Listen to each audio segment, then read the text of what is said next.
Короче, да, вот это, смотрите, идея, да, что есть... Бессознательно двигается. Да, смотри, что есть у нас вот это бессознательное и есть вот это либидо, да, и, ну, держите, да, это в голове, что у либидо изначально была сексуальная функция, то есть она никуда не девалась, и эта сексуальная функция помогла как раз человечеству, да, с точки зрения Юнга, ну, сделать особый тип мышления, ну, то есть способность мыслить, этот символический, вообще способность мыслить, да, грубо говоря, подарила. То есть это такой, как бы, смотрите, это такая движущая сила, да, которая нас вот из этого бессознательного ведет, да, смотрите, к тому, что у нас все больше появляется сознательного компонента. Ну и с точки зрения эволюции, с точки зрения истории, и вот в индивидуальной истории, смотрите, нашей, когда мы появляемся, у нас же нет сознания, то есть мы там, так как сейчас с вами рассуждаем, мы когда маленькие, мы, естественно, так не способны, да, там не рассуждать, не мыслить, то есть вы все про это знаете, здесь с этим очень трудно поспорить, да.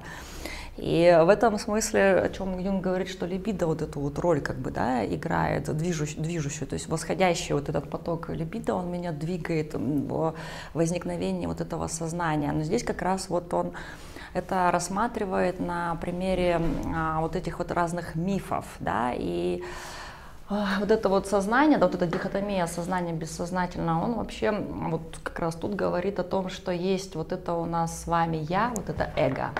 Вот в этой работе он уже про вот это говорит. И ну, то есть сознательно, ну, эго это же сознательная функция, да, такая. Эго это как раз я, это то, что связано с именно сознательным компонентом. Позже, да, он сказал, что эго это комплекс. То есть помните вот эту идею, да, когда он ассоциативный тест сделал, что есть вот эти вот в нашей психике какие-то расколотые отдельные части. И позже он эту идею, конечно, там эволюционирует и говорит, что одна из вот таких вот частей, энергетически заряженный комплекс, это в том числе наше эго, это часть такая, да, нашей психики. Поняли, держите, да, вот эту вещь, ну, в смысле, эту идею в голове, да, то есть эго, смотрите, и либидо нам помогает, да, как бы из этого бессознательного выделять вот этот вот комплекс. Но у эго функция героическая. Смотрите, и здесь как раз вот в этой книге «Либидо, метаморфоза и символ» он прям, ну, глава прям есть «Рождение героя». И здесь он как раз рассматривает вот все эти мифы, потому что вот это рождение героя как раз и показывает о том, как наше сознание с вами появилось.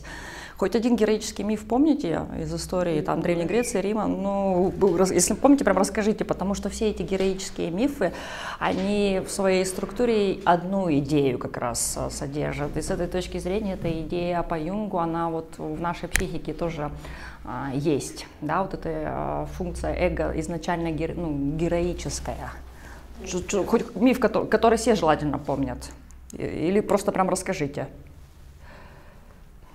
Там много разных мифов. Я, кстати, не совсем улавливаю то, что у них может быть такого общего. Миф, название миф? Да. А?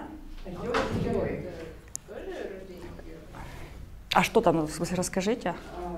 Ахиллес, сын одного из царей в Древней Греции и богини речной Немеды.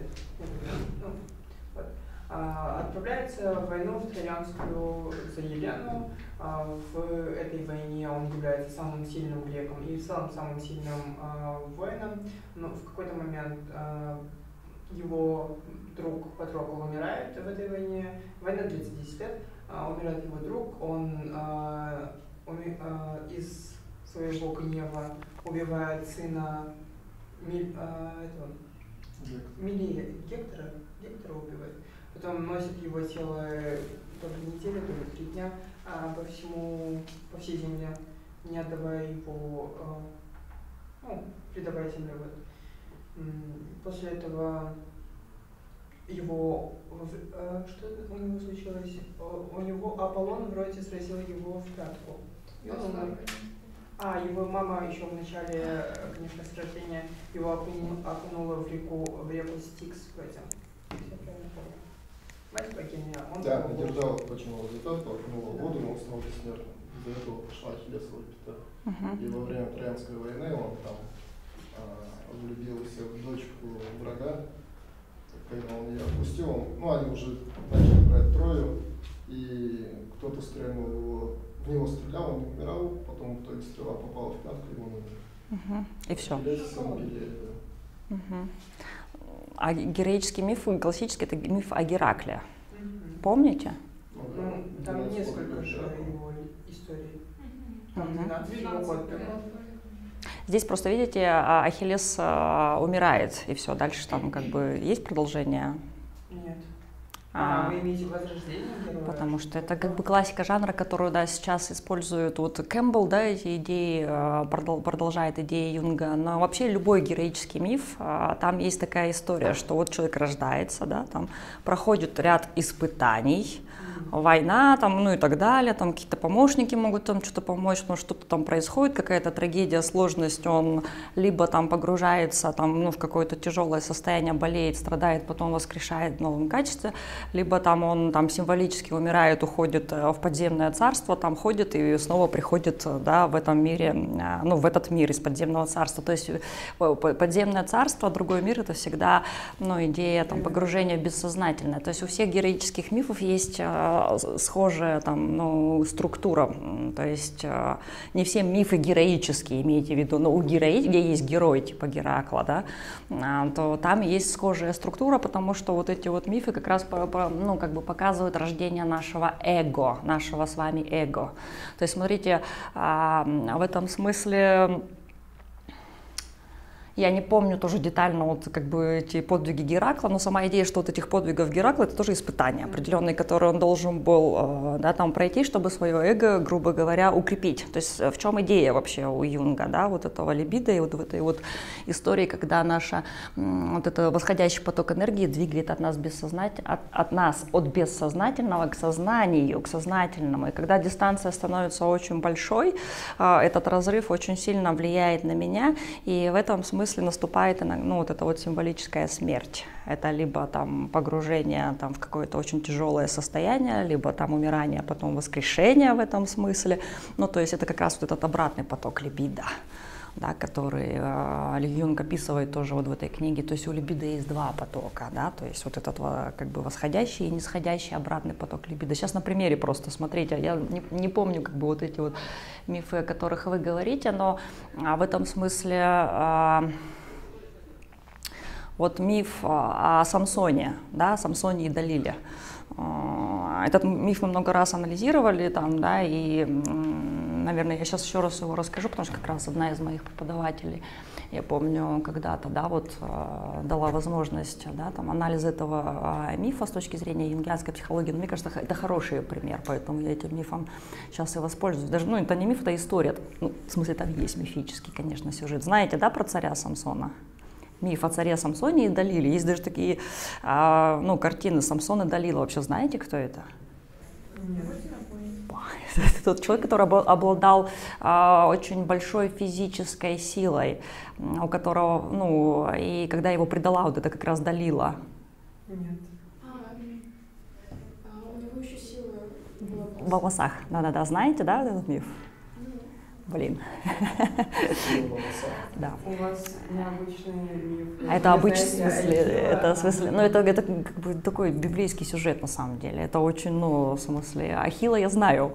В смысле, это не в смысле, что я не знаю Ахиллесову пяту, я не помню детали. Да, конечно, так безусловно, в смысле, я знаю мифы и имена этих персонажей. Но о Самсоне вы не знаете, да? Рекомендую почитать, как бы. Но это, в смысле, это исторический, как бы, это фигура, которая была в реальности, царь, да, Самсон. То есть там в чем идея, да, что когда он появился на свет, ну это как всегда, да, сопровождается тем, что если появляется какой-то вот такой вот, да, там, персонаж на свет, что всегда это связано с определенными сложностями, да, ну и там были определенные сложности, он появился на свет у своих родителей, и получается, что он уже при рождении, да, там, когда появился, точнее, он обладал очень большой физической силой. И вот с помощью этой физической силы он, да, проходил свой этот жизненный путь, и там было очень много врагов, там выходил, там есть вот эти всякие разные детали, как он там одного победил, другого врага победил, а его победить никто не мог, потому что это была очень большая, ну, сила. А сила заключалась как раз в том, что ему было запрещено стричь волосы, потому что сила, согласно легенде, была в его волосах. Да, и никто про это не знал, то есть, ну, а он знал, и получается, вот с точки зрения там юнгианского, да, там подхода, получается, это такой, как бы, персонаж, который появляется на свет и начинает развивать свое эго, то есть в этом смысле это соответствует немножко таким нашим возрастным кризисам, да, вот когда, ну, вы еще все равно юны, да, то есть, и если вы смотрите там свой относительно недавний подростковый возраст, ну, или вы до сих пор, да, там в нем еще остаетесь, то это как раз иногда наступает такой момент, когда я типа самый умный, самый сильный, самый красивый, ну и так далее, да, то есть, ну, то есть, когда я вот самый-самый, да, там, понятно, да, вот эта идея, и здесь вот в этом мифе как раз описана индивидуальная история, да, человека, то есть вот я как бы расту, да, иду по этому пути, у меня очень много силы, и вот это эго у меня как бы качается, очень много эго, да, то есть очень много сознательного. И я вот как бы развиваю, да, это эго, я самый сильный, самый умный. Ну и, короче говоря, вот в общем он, получается, побеждал всех врагов, но, естественно, врагам это не нравилось, да, то есть и они один раз ему подослали вот эту Далилу, она попыталась у него выведать, где, значит, что, ну, его сила, почему он обладает такой силой, в чем секрет. Он ей первый раз сказал неправду, при этом, ну, что забавно, он сказал ей неправду, на него напали, он вывод не сделал, да, то есть в этом смысле, ну, то есть на него напали, его не смогли победить, естественно, потому что у него очень много было силы. И второй раз она тогда его спрашивает, а где твоя сила? И он ей, ну, этот секрет как бы раскрывает. Сила моя в волосах. И он, ну, в смысле, она ему эти волосы сбривает. Все, и, соответственно, враги его, ну, поймали. И так как у него уже силы не было, они его поймали, но они его не убили. Они бросили его в подземелье. И вот в подземелье он провел очень длительное время, да, то есть он попадает в это подземелье, ну, конечно, там начинаются вот эти все размышления, ну и вот, и возвращаясь к этой идее подросткового кризиса, ну, возможно, там некоторые из вас еще за ним, но, может быть, нет, ну, потому что у некоторых этот кризис, мне кажется, всю жизнь хранится, и до 40, и до 45 сохраняется. То есть не у всех есть возможность пересмотреть, да, какие-то ценности и что-то там про свою жизнь. Ну, в том смысле, что вообще идея какая, что вот когда очень много у меня и очень сильное, да, там в этом смысле эго, вот эта сознательная, да, там часть, и я как бы условно получаю от реальности по башке, ну, потому что это как бы иллюзия, что я такой всемогущий, да, там всезнающий. И я погружаюсь, смотрите, то есть это вот этот поток либидо, который как раз толкает это эго, отделяет, да, нас от бессознательного, все больше раскачивает вот эту сознательную составляющую нашей психики. И когда я сталкиваюсь с чем-то, вот этот обратный поток либидо, который здесь играет помогающую функцию, он меня вновь погружает в бессознательное.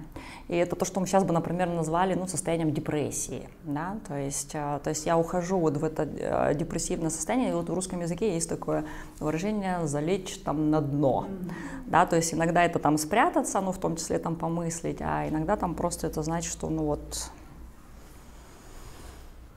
как бы уйти, да, куда-то вот, да, внутрь, то есть куда-то в бессознательное, да, с точки зрения Юнга. И вот он в этом, ну, в смысле, в этом плане подземелье — это символ бессознательного, пещера — это символ бессознательного, вода — это символ бессознательного с юнгианской точки зрения, да.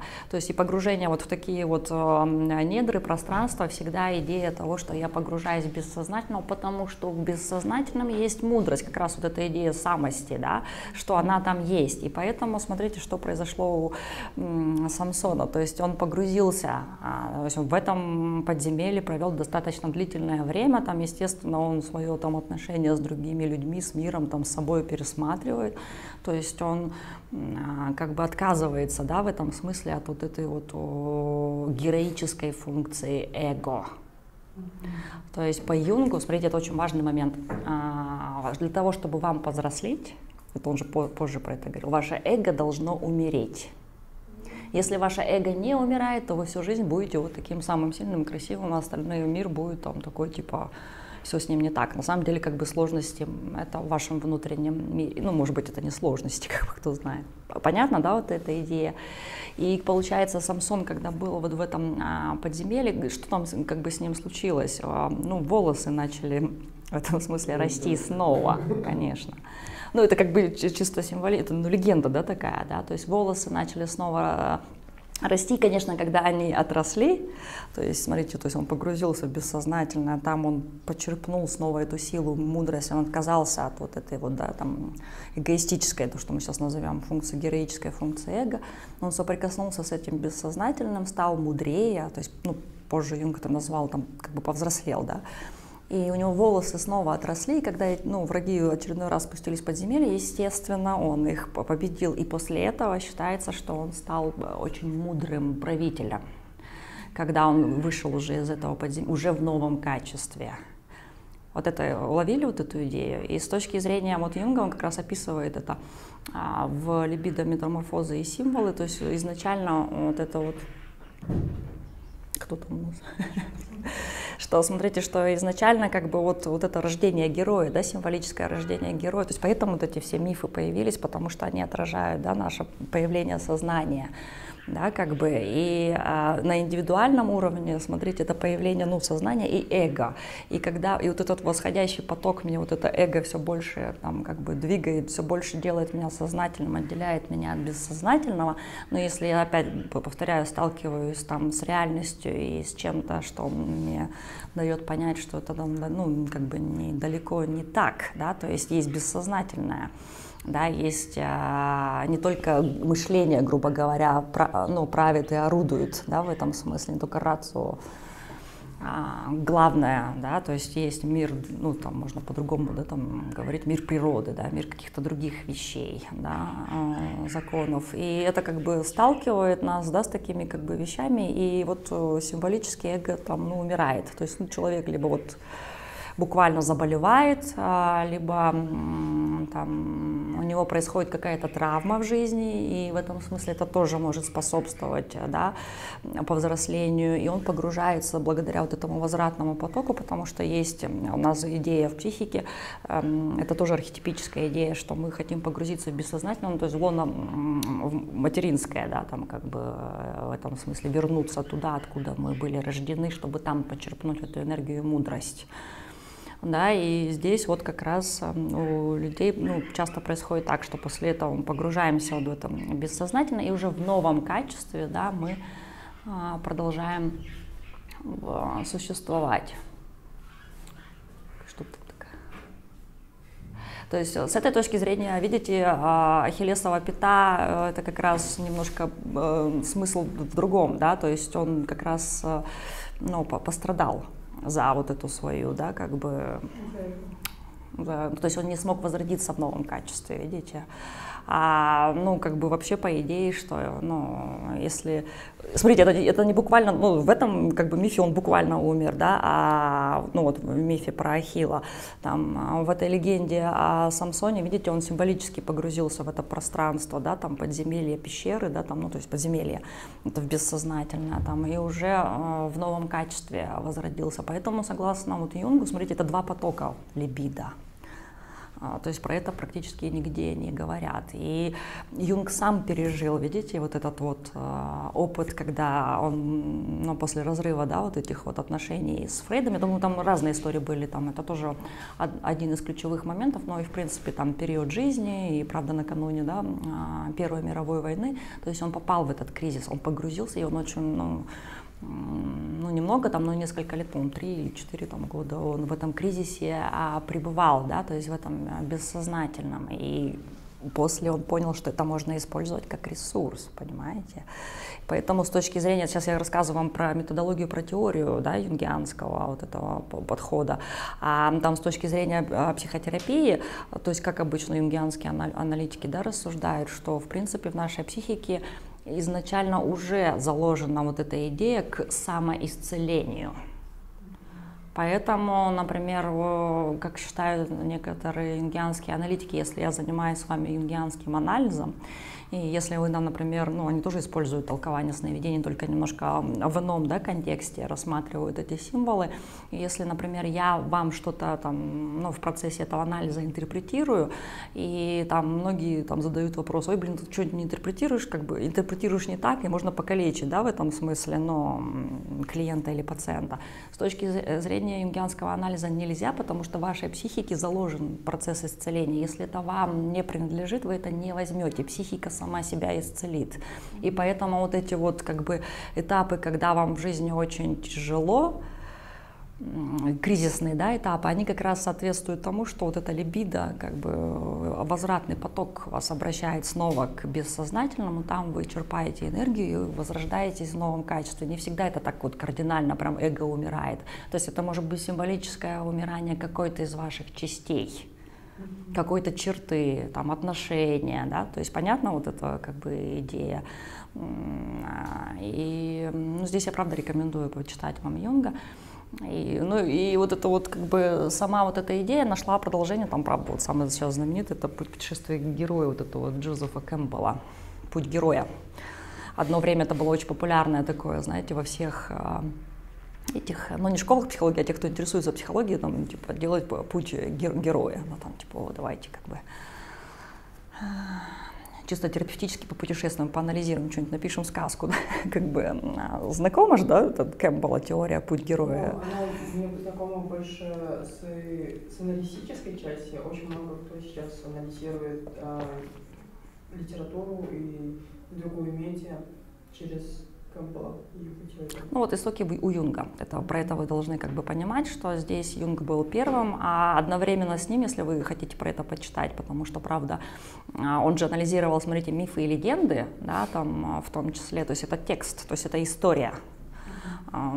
Эту же вещь можно использовать для анализа фильма. Мы в свое время делали очень много лекций и всяких мероприятий по аналитической психологии, как раз где Нина Ароновна Багдасарова несколько раз прям анализировала эти фильмы. Можно в YouTube, кстати, поискать какие-то из этих лекций открытые. Одна из них как раз была последняя, года, мне кажется, 3 назад, про кинематограф и про юнгианскую психологию. Можете прям найти в YouTube запись на эту тему. А вообще идея, смотрите, когда Юнг начал вот это описывать, про что я вам хочу сказать, что в то же время в России начал про это писать Владимир Проб. И здесь я вам рекомендую почитать «Исторические корни волшебной сказки» и «Морфология волшебной сказки». Как раз про то, как он описывает, что в сказках на самом деле тоже отражен опыт, да, человечества, а не в смысле это что-то такое нереально существующее в нашем мире. То есть там просто в символическом, да, виде изображен быт, да, людей. Почитайте про они примерно в одно время писали. Видите, это опять про развитие мысли, да, про то, как менялись наши отношения с реальностью. И вот когда Юнг начинает описывать, да, вот эту идею, что, смотрите, и в этом плане тогда у либидо изначально эволюционно была сексуальная роль, но потом либидо им начинает описываться не только как, да, имеющая сексуальную роль, а как психическая энергия вообще. То есть это более широкое понятие. То есть оно включает в себя сексуальность. Смотрите, он не отказывается, но оно включает в себя, да, эту идею сексуальности.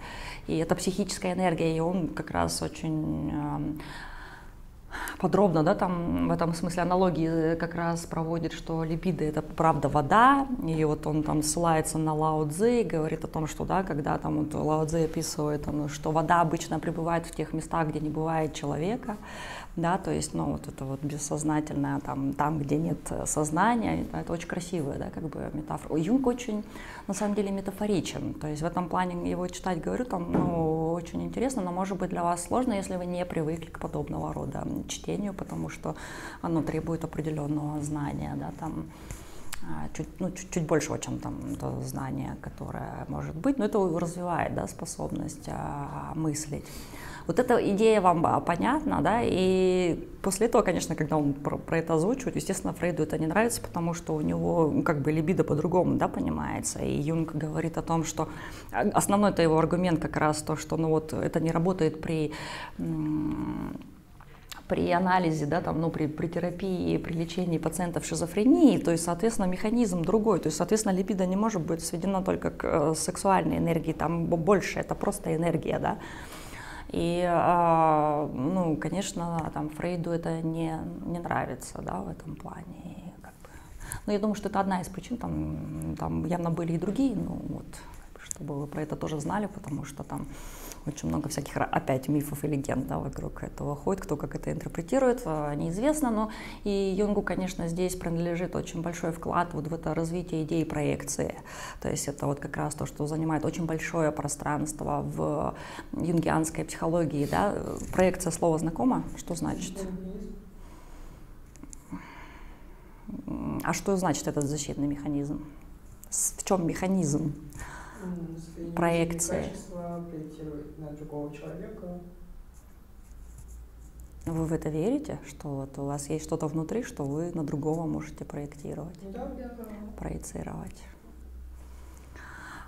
И он делает очень большой вклад, смотрите, не только про другого человека, это вообще в принципе про реальность. То есть вы можете наделить какими-то своими, ну, то есть вот этот вот аппарат, да, технический, в принципе, начинает существовать в вашем сознании только когда вы проецируете на него какое-то отношение.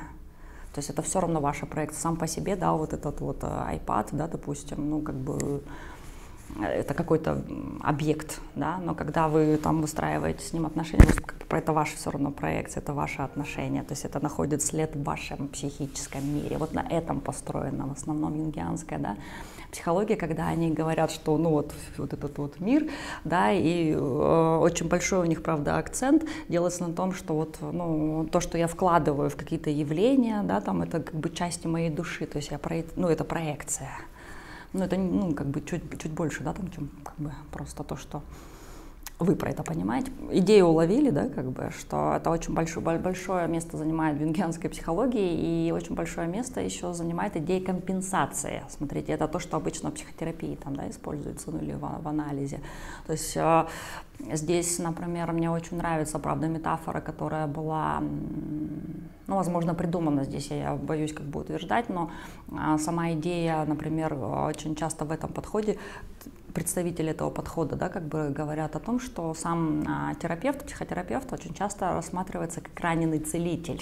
Метафору такую слышали, раненый целитель? Это тот, кто там типа, ну, то есть из-за того, что у меня там была какая-то рана, я этот опыт, да, там постигаю, то есть вот с помощью вот этих всех вещей, которые я вам описывала, вот этот поток обратный либидо, да, там я в глубины бессознательного своего погружаясь, там черпаю какую-то мудрость, я, ну, как бы расту, да, и у меня вот эти целительные способности появляются, то есть благодаря этому я могу вас исцелять. Можете почитать Седжвик, один из юнгианских аналитиков, у него прям книга называется «Раненый целитель», это если вдруг захотите пойти в психотерапевта, очень как бы рекомендую. Вот. А вообще у них еще такая очень, ну, как бы мне откликающаяся в этом плане идея, что, например, если чисто с практической точки зрения рассматривать, смотрите, если я ваш аналитик, а вы мой пациент, да, клиент, я вас могу увести только туда, куда я ушла сама. То есть дальше, чем я ушла сама, я вас увести не могу. Поняли вот эту идею? Это очень сильно перекликается опять с восточной философией, потому что у Юнга, я говорю, очень много в этом смысле почерпнул тоже из восточной практики, потому что восточная мудрость появилась раньше психологии, ну и там это было уже в опыте, да, восточной философии, что, например, в восточных школах всегда есть учитель, да, и в этом, ну, то, например, у нас там в боевых искусствах есть сенсей. И за фигурой сенсея стоит гораздо больше, чем просто учитель. Это человек, который постиг тот опыт, который вы не постигли. И поэтому есть в восточной, да, там, мудрости такое выражение. Когда ученик готов, учитель приходит. Слышали, да, такое выражение? Не слышали, наверное. Я думаю, никто из вас, кроме нас, не увлекается боевыми искусствами. Но, в смысле, сама идея, мы же все равно на Востоке живем. Кстати, территориально-то мы принадлежим Востоку. Да, и в этом смысле там есть вот эта вот, да, как бы фраза, что когда ученик готов, учитель приходит, и когда ученик готов, учитель уходит.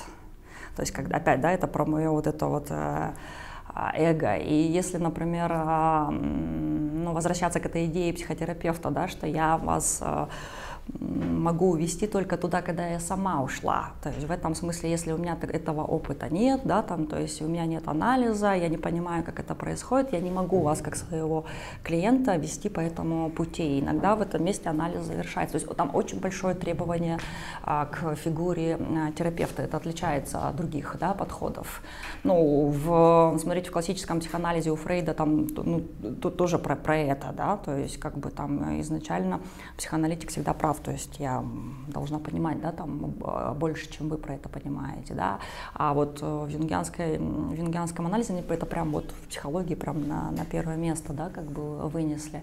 И мне эта идея, правда, как бы откликается, да, в том смысле, что поэтому там, когда говорят о каких-то там, ну, разных возрастных кризисах, да, и там разном возрастном пути, ну, то есть в любом случае вы сейчас еще в вашей первой половине жизни, да, и как бы даже если у вас были в жизни трудности, да, тем не менее, я думаю, что все равно ваше эго еще находится на стадии как раз восходящего потока либидо, вы все еще представление формируете о мире, вы все еще соприкасаетесь со своими, да, там, силами, там, как-то, ну, вот какие-то вот такие вещи. А по Юнгу считается, что вторая половина жизни как раз соответствует этому пути, да, по взрослению, когда я вот, ну, какая-то часть меня умирает, и я уже погружаюсь, да, там, в другие вещи, то есть выхожу на новый уровень, да. Ну, условно, не столько во мне эгоизма, но это не у всех людей происходит. То есть по опыту там есть люди, которые 60-70 ведут себя как 13-летние подростки. Ну, я утрирую, в смысле. Но понятно, да, вот это как бы идея. И вот это все как бы было, ну, сама идея про вот это либидо, про потоки, да, там, про вот эту героическую функцию эго, про, ну, вообще рождение героя, это про рождение сознания, да, на самом деле. Им было описано в книге «Либидо, его метаморфоза и символы». И после этого он уже начинает развивать свою теорию все дальше и глубже, да, и дальше уже, ну вот что вы еще про Юнга знаете? Там уже появляются как раз вот эти вот все термины про архетипы, вы знаете, что еще вы знаете?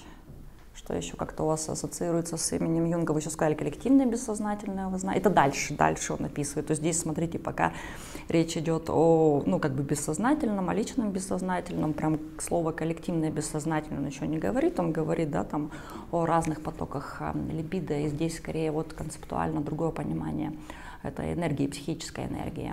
Что еще знаете? Больше ничего. Угу. Но вы, в смысле, уже улавливаете чуть-чуть другую логику, чем у Фрейда? Саму идею уже улавливаете, да? Здесь очень большое, например, распространение сейчас, например, да, ну, в мире практики получила идея травмы, да, то есть и здесь очень часто, ну, понятно, сама идея принадлежит Фрейду, да, то есть это он описывал как раз в работе «По ту сторону принципа наслаждения», там он писал про вот эту травму, вообще про механизм, да, возникновения психической травмы, но вообще как бы Юнг вот эту идею как раз продолжает, и вот, например, если вы вдруг будете увлекаться вот этой идеей, очень мне нравится Дональд Калшит, это один из юнгианских аналитиков, «Психическая травма» у него называется как раз книга. И там он как раз рассказывает про вот эту идею, что если бессознательно возникает там какая-то травма, это же идея все равно энергии там комплексов, у вас туда как бы скапливается энергия, и потом человек себя ведет определенным образом, да, там в жизни в соответствии с этим комплексом, вот если говорить о комплексе, да, то есть я вам рекомендую почитать. Но мне вот здесь нужно дальше понять, что вам дальше как бы рассказывать. То есть вот это вам идея ясна, есть какие-то вопросы? Потому что, ну, говорю, мне нужно сориентироваться, куда идти дальше. Это то, что обычно вообще остается без внимания, еще раз говорю. Ну, когда идеи Юнга рассказываются, ну, что в смысле про это как бы есть, но не так много места этому уделяется. Обычно это вот то, про что вы мне сказали. Так же, как, например, про Фрейда обычно там, ну, очень, да, как бы примитивно, да, там какую-то часть только освещают. Эта часть у него была, безусловно, да, но так как вы психологи, там вам нужно понимать больше, чем лежит за этим знанием. Какие-то вопросы вот здесь есть про либидо пока, вот про психическую энергию? Либидо, вы говорите о восходящей и Нисходящий, обратный. Да, обратный. Я не совсем понимаю вот разницу между ними. Не уловил. А вы у них спросите. Вы уловили? Вот, разница, там было вот несколько либидо, восходящее и еще какое-то. Вот какая у них смысловая подоплека? Ну, как я поняла, либидо может, если она восходящая, то получается отодвигается от бессознательного к сознательному, но она может и опять вернуться к бессознательному, и так, таким образом мы можем наполниться энергией и вот реагирует. То, которое от бессознательного к сознательному идет, это которое Восходит. Ну, это как бы, смотрите, само слово восхождение, вам же в смысле понятен русский язык? В смысле, ну, как бы, есть смысловая нагрузка ровно за акустическим образом, а обратный поток, ну, от сознания, да, вглубь, вот робу матери. Еще какие-то вопросы есть? Ну, это не совсем по именно лекции, но можете, пожалуйста, повторить автора книги «Психическая травма»? Дональд Калшет. Он, я брала, кстати, у него курс, он делал прям курс лекции по травме, и мне кажется, сейчас есть еще возможность, ну, в смысле, он жив, то есть можно прям брать какие-то курсы, ну, то есть, а книга прям такая очень в этом смысле полезная, да, то есть можете почитать. Я вам все рекомендую, еще раз говорю, выходить немножко за пределы условно вот этой аудитории, да, там этого здания, в смысле знания, чуть-чуть как бы исследуйте, да, пространство, если хотите посвятить себя профессии, правда, если нет, как бы это не обязательно, это может быть там как-то полезно, но если хотите посвятить профессии, здесь, конечно, нужно этот путь проделать, потому что в любом случае начиналось все с Фрейда. Еще раз говорю, что вот если вы эту логику поняли, смотрите, Юнг эту идею продолжает все равно, но немножко по-другому структурирует. Дальше там мы будем более детально смотреть как раз в эти комплексы функций эго, да, там архетипы, но сама идея там дальше еще я вам расскажу про Лакана, потому что это как раз вот тот человек, который довел прям до такого хорошего логического заключения, да, там идеи Фрейда.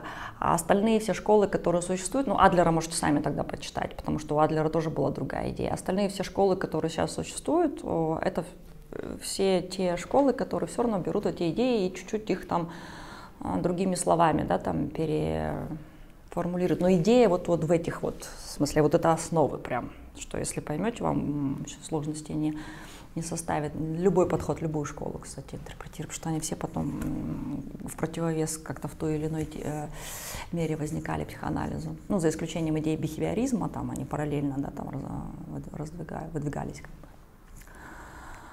Еще вопросы. Давайте, чтобы мне, наверное, не начинать, я не буду сегодня вам рассказывать про всякие там функции. Просто вот сейчас пока вот в этой парадигме остаемся, да, там, ну, в либидо, в само понятие психической энергии, сознания бессознательного, про то, как аналитики понимают, да, этот путь терапии, это то, что такое, ну, в этом смысле это символический путь повзросления, ведь, смотрите, я ведь поэтому веду своего клиента, ну, правда, по этому пути повзросления. То есть туда, куда я там сама ушла. И здесь вот, например, почему мне тоже еще нравится история всех этих восточных мастеров, да, которые представители именно боевых школ, боевые искусства. То есть в этом смысле очень хорошо ложится юнгианская интерпретация на их личность. Потому что вот Ахиллесова пята, да, например, да, там он умер, и вот если говорить о реальном человеке, это, ну, наверное, все знают про Брюс Ли. Вам же знакомо имя, знаете историю его жизни? Нет. Придется отдельно лекцию читать про боевое искусство для тех, кто интересуется восточной философией. Да. Ну, в смысле, вам все равно, как бы, ну, фигура-то известная, Брюс Ли. То есть, ну, в каком возрасте он умер, знаете? Очень молодым он умер. То есть, смотрите, это считается как бы, что технически этот человек достиг очень больших высот. То есть с точки зрения, например, вот этой вот идеи, да, что как бы вот как раз у эго героическая функция, да, то есть он шел по этому пути повзросления, то есть прокачки силы, то есть он технически реально очень крут. у него там очень большая скорость была, то есть он достиг настолько физического совершенства, то есть он там свою школу, Джит-кундо, да, это своя школа, он начал описывать идеи этой школы, ему что-то 30 не было, ну то есть как бы это, видите, возрастной путь, то есть Юнг говорит о второй половине жизни, а это по нашим там современным меркам еще как бы первая половина жизни. И у него настолько, вот он настолько был технически крут, и в какой-то момент у него происходит травма спины, да, то есть он на съемках повредил спину, и он год лежал. И когда он лежал этот год, естественно, да, это вот как раз встреча с реальностью, ну, то есть, да, в этом смысле он столкнулся, да, с этими сложностями, там у него происходит какое-то переосмысление, переосознание, но дальше он, конечно, развивает вот идеи своей школы, потом он еще заканчивал это философский факультет, то есть если вам интересно, вы можете почитать его книги, они такие достаточно, тут есть такая легкость восточной мудрости, у Юнга немножко сложноватый в этом смысле, может быть, текст, а вот у этих восточных мудрецов, не у всех, но вот у него такой как бы текст легкий, идеи можно там почитать как раз, да, там. И в смысле он продолжает все равно практиковать, он продолжает совершенствовать, то есть он продолжает качать, да, вот эту как бы свою физическую составляющую. И уже в Гонконге, будучи в Гонконге, это, ну, в смысле, это требует очень большой затрат и физической энергии. То есть если вы когда-то занимались спортом, то, наверное, вы, ну, примерно понимаете, что там пробежать даже в течение 2 часов, это требует определенной подготовки. А здесь требования, которые есть к мастерам боевых искусств, это много больше, чем 2 часа. То есть это гораздо то, что лежит за пределами ваших физических возможностей, поэтому там, ну, это специальная подготовка. И да, есть разные легенды, тоже связанные с его личностью, что говорили о том, что там, потому что он вынес вот эту идею, да, там, которая есть, это же китайские боевые искусства, то есть их было запрещено в прошлом столетии, во второй половине столетия выносить за пределы Китая. Это Япония пошла другим путем, японцы, наоборот, активно начали распространять, да, идеи, там, делиться, обмениваться опытом, да, в этом смысле с миром. А у Китая это было запрещено, и поэтому он вынес за пределы, да, как бы Китая, то есть он же в Штатах был, то есть вы же знаете, наверное, да, эту историю, он начал популяризировать эти как раз искусство за пределами Китая. Там есть одна из легенд, что вот там кто-то из мастеров его там по каким-то точкам там на съемках нажал, и он после этого как бы умер. Много разного есть. Но официальная версия, что у него, когда он уже был в Гонконге на съемках, там у него случилась головная боль, он выпил таблетку от мигрени и умер от кровоизлияния в возрасте 32 или 33 лет. То есть, смотрите, да, вот эта идея, очень сильная, как бы, да, прокачка вот этой вот именно эго, то есть физически, и он, то есть он, этот обратный поток либидо, да, когда он после травмы там год лежал, все равно не позволил ему немножко, да, там выйти на другой уровень, то есть он умер в очень юном возрасте, да, в этом смысле, не там, да, как бы не перешел на следующий уровень. Но если брать, например, другого мастера, нашего уважаемого, создатель айкидо Морихей Уэсиба. Ну, наверное, вы про него уж точно ничего не знаете. Короче, такой дедок. Ну, про... Дедок? Но, в смысле, какой-нибудь карате, дзюдо, там, тэквондо, у них, в принципе, у всех этих мастеров примерно там, ну, история, говорю, еще как бы похожая. То есть с точки зрения юнгианской психологии это хорошо анализируется. В общем, так как я практикую это боевое искусство, поэтому я про него больше понимаю. Но, как бы, смотрите, вообще он рос, ну, как бы в достаточно сложных условиях, еще у него... Да-да-да. Ну, это вот, ну, вообще про айкидо вы знаете, что это боевое искусство как бы японское считается. То есть, ну, здесь там принципиальной разницы нет, главное, что это путь мастера, да. В общем, у него рост был 1,50 м. То есть и его в армию не брали, в том числе потому, что это ограничение по как бы росту. Но он, ну, там у него разные сложности были, и там физически он болел, там, ну и так далее, там, когда юным был. И вот там считается, что там так хотел, чтобы его взяли в армию, что там год усердно так тренировался, чтобы там хотя бы на сантиметр себе этот рост вырасти, ну, в смысле, условно. Короче говоря, что он идет по пути, ну, такого классического мастера боевых искусств, так же как Брюс Ли. Он изучает разные школы боевых искусств. Еще раз говорю, это очень сложный путь. Это то, что лежит за пределами ваших физических возможностей. Да? Если вы в какую-то школу боевых искусств вступаете, это чуть-чуть другая идея, чем в спорте, да, например. И он изучал разные вот эти вот стили, школы боевых искусств, практиковал там очень много и достиг очень высокого мастерства, там спарринговал со всякими, то есть разными представителями боевых искусств. И, короче, говорят, что, естественно, у него также в жизни начали случаться сложности. Но вот у Брюс Ли он травму получил, у Сибы там было в этом смысле сложность, у него там дети умерли. Потом он попал в плен. Вот и считается, что когда он попал в плен в Монголии, они тогда поехали там что-то с какой-то разведкой, да, в Монголию, их взяли в плен.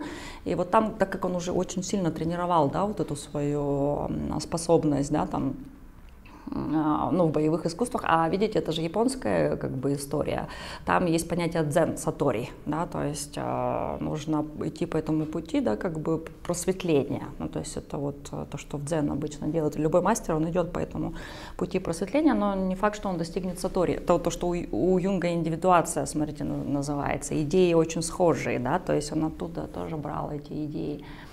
И получается, что когда он был в Монголии, считается, что это был такой первый, да, там, момент, когда у него, еще не наступило просветление, но тем не менее уже было. Он, когда в них стреляли, он настолько развил вот эти свои способности, что он мог видеть как пуля, да, буквально скорость пули, что он мог увернуться, да, то есть он прям видел, не в смысле, что там как матрица, но в смысле, что у него там немножко восприятие, да, изменилось, такое измененное состояние сознания. Их там взяли в плен, потом их выкупили, там, это было потрясение, конечно, для него. И получается, что там череда вот таких потрясений, да, всяких, и он настолько изначально считается, что он был в своей технике очень жесткий. То есть те, кто, например, с ним тренировался по молодости, он буквально, то есть он ломал. Да, то есть он наносил физические травмы, невозможно было с ним сравнивать. Это очень много силы, смотрите, это очень много как раз вот этой вот истории связанной, да, там, с тем, что вот как у Самсона, да, я такой сильный, я такой мощный, там, могучий.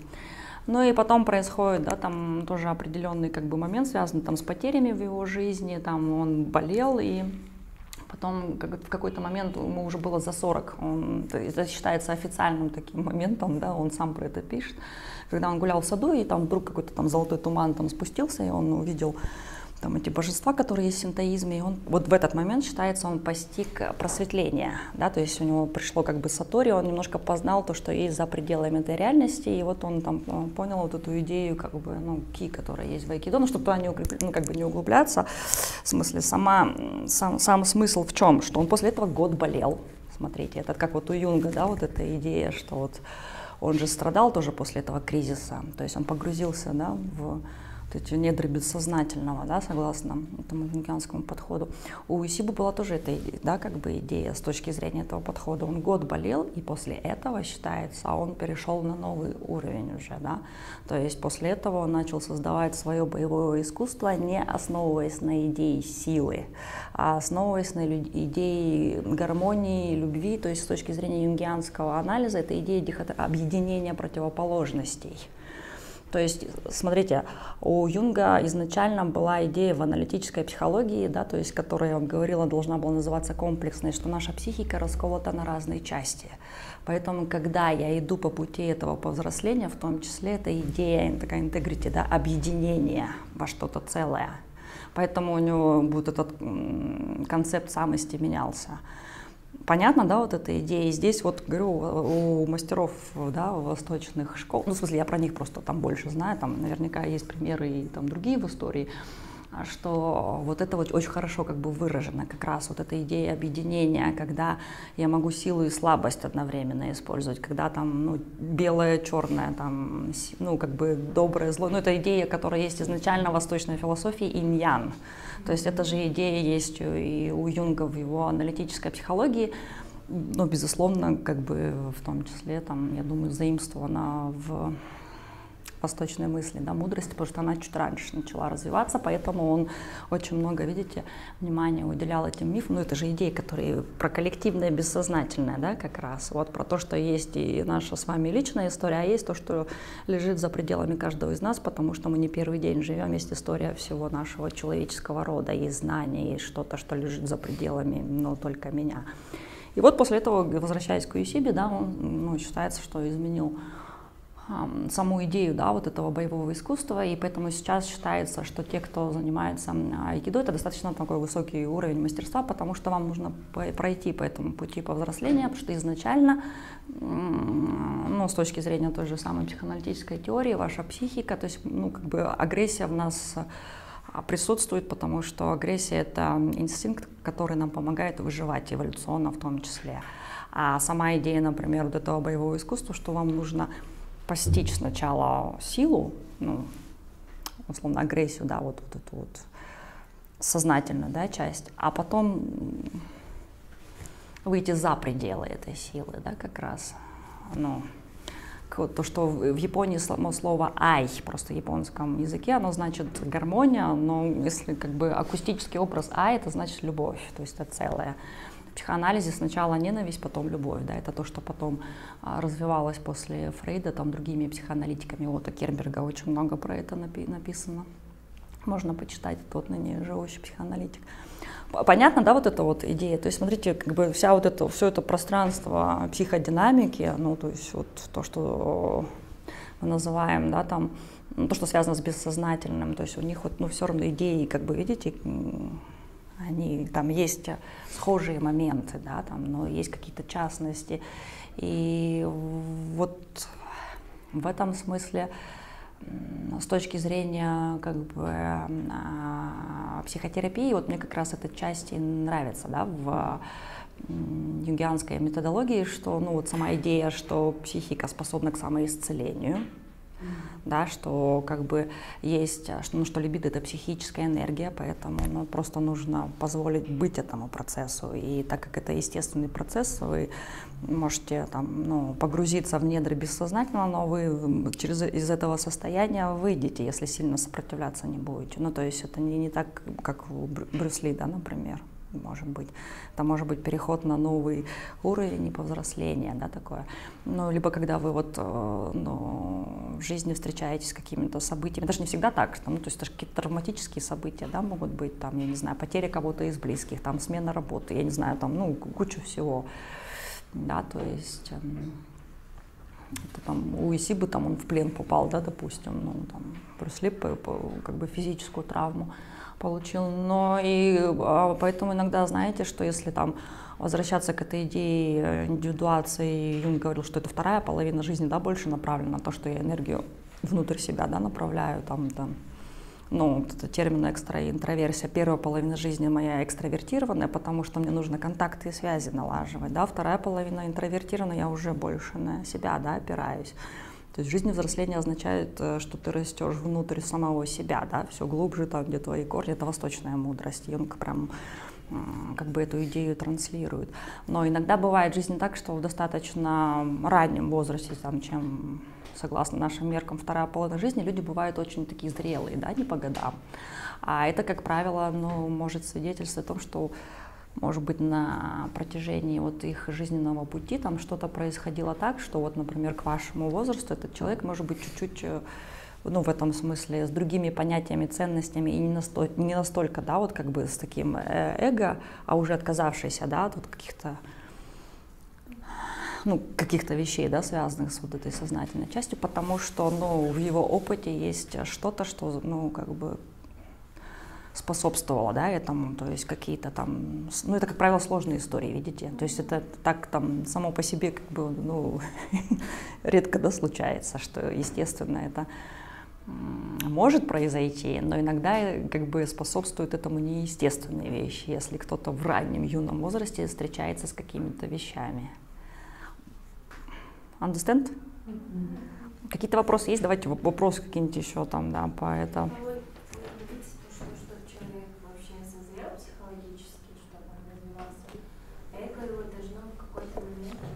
Умереть. Да, это по Юнгу. В этот момент у него, получается, все ровно, ничего не доминирует. сознание или тут?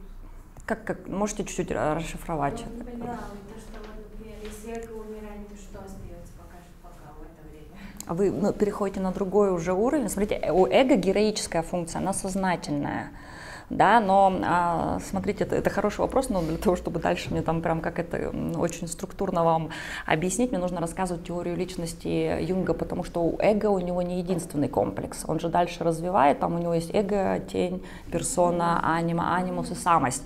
То есть если там прям сильно забегать вперед, там как раз, ну вот я на самом деле про это говорила, что в бессознательном есть самость, ну условно, очень упрощая. Эго, если умерло, вы как бы туда погрузились, то потом вы возвращаетесь уже в качестве мудреца с самостью.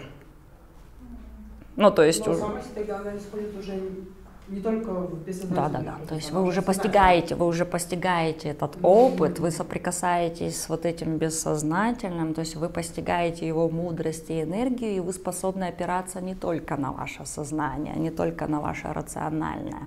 Вы способны опираться на то, что лежит за пределами вашего мышления. Видите? То есть, ну, что такое мудрость? Вот если вас попросить описать, что такое мудрость словами, сможете? Вы понимаете, что такое человек умный и знающий, и мудрый? Вот можете там чисто вот, мудрый, что это значит? Мудрый. Ну, сложно. А знающий? Знающий человек, который обладает какой-то либо информацией. Легче, да, сразу смотрите. Вот про эго примерно, то есть вот функция эго — это про знание, это про сознание. Да, как бы, а когда эго умирает, то есть вы переходите на другой уровень, это то, что лежит просто за гранью вот этого рационального опыта, это то, что иногда невозможно, да, там, постичь таким рациональным путем, поэтому у Юнга очень много, вот, опять, видите, перекликается с идеей его истории семьи священнослужителей, здесь очень много про духовность, видите. Я не могу сказать, что это не совсем религиозный компонент, это разные вещи, потому что там часто, конечно, мы связываем там религиозный и духовный компонент равно, но это не всегда вот прям равно. Там, но тем не менее, там как бы вот у него больше про духовные, да, какие-то вещи, что это вот как раз такого выйти за пределы, да, немножко вот этого рацио, потому что чем больше сознательного, смотрите, чем больше сознательного по Юнгу, чем дальше вы от сознательного. То есть у нас и в психике по нему же идеи компенсации, смотрите, есть. То есть психика склонна к самоисцелению, но есть идеи компенсации. Компенсация слова понятно? То есть если очень много как бы у вас сознательного, то, соответственно, вы очень далеко от бессознательного, соответственно, чем больше сознания, тем дальше вы от неосознаваемых вещей. Чем больше вы качаете рацио, тем дальше вы от своего бессознательного, тем больше риск попасть под какие-то вещи, про которые вы, под влияние каких-то вещей, которые вы не понимаете, которые неосознанны, которые есть в вашем бессознательном. Поняли вот эту вещь? Это там дальше он просто описывает про более детально это про тот комплекс, который он потом назвал тень. Да, это то, что то темное внутри меня, что может на меня негативно влиять. В том числе, да, он это как бы там описывал. Понятно, да, вот эта вот как бы идея. То есть, и поэтому, так как вы очень далеко от бессознательного, поэтому происходит что-то, чтобы, как бы вернуло вас вновь, да, в этот мир реальность, то, что у Фрейда там условно называется принципом реальности. Как бы, если мы можем мыслить, если у нас появилась там речь, мышление, там культура, и мы заняли, да, в этом мире определенное место, это не делает нас в этой иерархии главными. Да, и поэтому очень часто происходят какие-то вещи, да, там, в реальности, там, в природе, во Вселенной, которые, немножко как бы возвращают нас, да, там, ближе к природе, я не знаю, как-то. Понятно, да, вот эта вот идея, потому что изначально, согласно, да, вот Юнгу, я рождаюсь то есть про бессознательное, с бессознательным. Еще какие-то вопросы есть? Вот этот процесс возвращения к бессознательному, он имеет какой-то определенный промежуток, или же есть же идея еще того, что психоанализ — это очень долгий процесс и может растянуться на всю жизнь. растягивается на всю жизнь? Или там есть все-таки завершающая точка? Смотрите, вы сейчас спрашиваете про естественный процесс моего повзросления или когда я иду за помощью к аналитику, и я с ним в анализе иду по пути этого повзросления? Потому что это две разных. Обе ситуации. Это, ну, как бы, видите, две разных на самом деле вещи. А вы как думаете? Что в жизни, как это, ну, сколько времени можно занять? Вы сказали уже до этого, что некоторые не доходят. Значит, это не тот процесс, который может в целом случиться. Значит, есть ситуации, когда человек, например, в процессе, но этот процесс не завершается, но есть еще какой-то процент людей, у которых этот процесс заканчивается. Смотрите, здесь как бы, ну, очень как бы сложно говорить о цифрах, наверняка есть какие-то исследования. Я думаю, что 100% как бы, ну, Юнг же достаточно давно эти тексты писал, ну как в смысле для психологии. Вы можете про это почитать, но так, например, что если в жизни вы сталкиваетесь с какими-то сложностями, я думаю, это может занимать у вас ну, разное время. Если это, как, например, ну, достаточно, может быть, там, и от разных вещей это зависит. Во-первых, от типа вашей нервной системы, насколько вы быстро восстанавливаетесь, насколько вы быстро вообще соображаете, от окружения, которое с вами, да, рядом. То есть, например, если брать историю, ну, вот самого Юнга, смотрите, он этот кризис там ближе к 40, да, пережил, это заняло у него там 4 года. Да, сам вот этот кризис там, то есть это не единственный кризис, у нас же много этих возрастных кризисов, то есть у него это вот как бы вот в этом возрасте. Я вам говорила о подростковом, да, кризисе, там, черт его там, сколько он мог занимать. А потом, может быть, иногда, когда человек уже с этим опытом знакомится, то есть уже это не первый, да, такой, ну, как бы ваша встреча с кризисом, то это может меньше времени, да, занять. Но вот в юнгианском, например, анализе у них есть определенные, правда, в этом смысле ограничения. Но вообще аналитика, когда вы попадаете в юнгианский именно анализ, не в психотерапию, смотрите, это разные вещи. Когда человек делает психотерапию в юнгианском ключе, и когда это юнгианский анализ, это технически немножко по-разному, да, выглядит. Но сама идея, что вас вот этот вот юнгианский аналитик ведет, правда, по пути повзросления. То есть все больше какие-то ваши вещи, которые есть в бессознательном, он там делает осознаваемым. И у них на самом деле считается, что там на установление контакта только, да, с клиентом или пациентом достаточно длительное время уходит. То есть это не неделя, не 2. Ну, то есть если с этой точки зрения предположить, то это явно там, ну, процесс, который занимает там не год, я думаю. Ну, скорее всего, я могу ошибаться. Но и у них, например, насколько мне известно, вообще, я здесь тоже могу ошибаться, но, по-моему, у них нет такой практики. Вот в лакановском психоанализе есть очень четкое там, как бы, понятие, что когда анализ должен быть завершен, я вам про это расскажу, главное, напомните мне, если вдруг забуду, что, или вопрос тут задайте. У них прям есть очень четкое понимание у структурных психоаналитиков, когда анализ прям можно завершить. У фрейдовских у них там зависит, короче, там, так тоже там, ну, как бы, так там, по логике, мне кажется, его можно всю жизнь продолжать, ну, с точки зрения самой методологии. И вот у Юнга у них как бы считается, что они, ну, вот, правда, всю жизнь по пути этого анализа могут идти, потому что чем больше вы соприкасаетесь с бессознательным, чем больше вы там переносите в уровень, смотрите, сознания, вы больше знаете, сознание становится больше, и, соответственно, еще большая площадь соприкосновения с бессознательным, понимаете? Поэтому этот процесс можно много-много-много продолжать, да, то есть и здесь он может занимать, я думаю, как бы, ну, правда, длительное время, если говорить о самом анализе. А если в жизни, я говорю, что это как бы разные истории бывают, то есть, ну, наверняка, если вы сами там ни с каким еще кризисом не сталкивались, ну, может, сталкивались, все равно же как бы все проходили через подростковый возраст, мне кажется, наверное, как-то это естественно, что, может быть, есть какие-то близкие ваши люди, в вашей жизни люди, у которых вот пример есть, что вот у него было сложно, и вот там он что-то пережил, и вот какое-то время прошло, и раз другой человек. Есть такие? Просто тогда можно как-то на свой опыт опереться и понять, сколько это времени может занимать.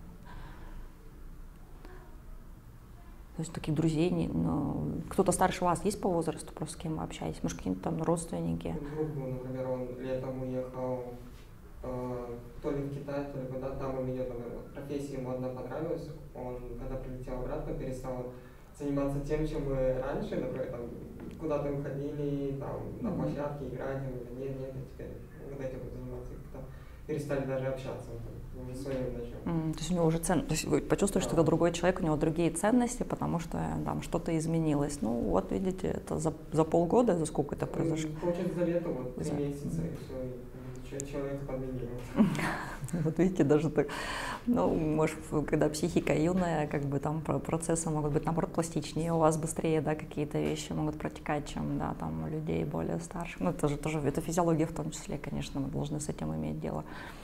Можно, ну, то есть, видите, здесь, ну, я не думаю, что у него прям эго умерло, но какие-то, да, какие-то вещи, то есть, ну, сам процесс, да, то есть, саму идею, да, он с какими-то вещами столкнулся, что от чего-то ему уже в своей личности, в своих интересах пришлось отказаться. Ну, не пришлось, может быть, это, ну, как-то ему... Да, видите, то есть здесь, ну, здесь, правда, мне кажется, это по-разному бывает. Но еще раз говорю, что если пойдете в юнгианский анализ, у них это, сразу говорю, долго, то есть вам только в контакт нужно будет входить очень долго, поэтому они не заточены на краткосрочную психотерапию, ну, на краткосрочный анализ, как бы так я сказала, ну, вообще. Что здесь, конечно, есть своя специфика, но вообще как бы можно использовать, не обязательно же быть юнгианским аналитиком, смотрите, то есть как бы можно использовать просто идеи юнгианской психологии.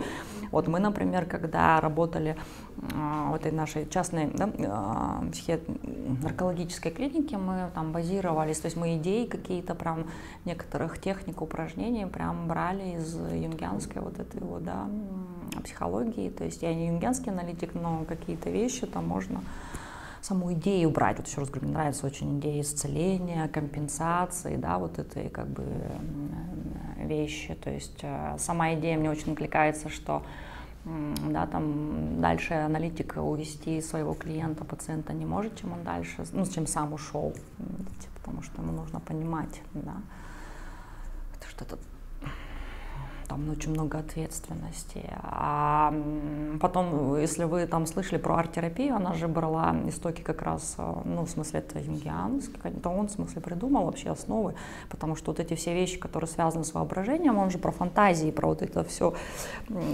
он же как раз описывал и говорил, что он мандалы рисовал-то сам.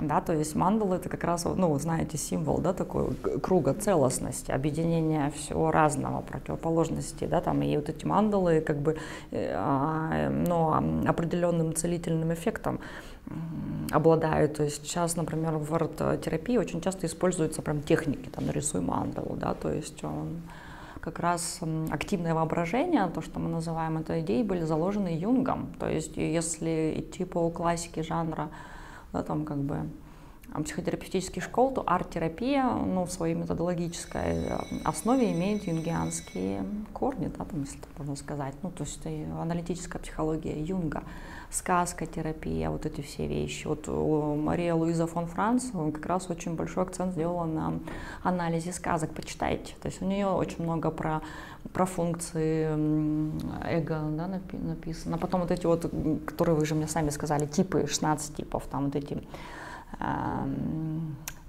господи, да, вот, как называют, Майерс-Бриггс и да. Кейрси есть два теста. Сами идеи, Юнг, в смысле, это его идея направленности эго-функции, да, я вам на следующей паре, да, про это расскажу. Но это же сейчас активно используется. Потом в политической психологии все эти архетипы, как бы построение имиджа, ну, то есть это же все как раз то, что было заложено, видите, самим Юнгом, то есть идеи его активно, да, там, в смысле, нашли воплощение в современной реальности. Есть еще вопрос?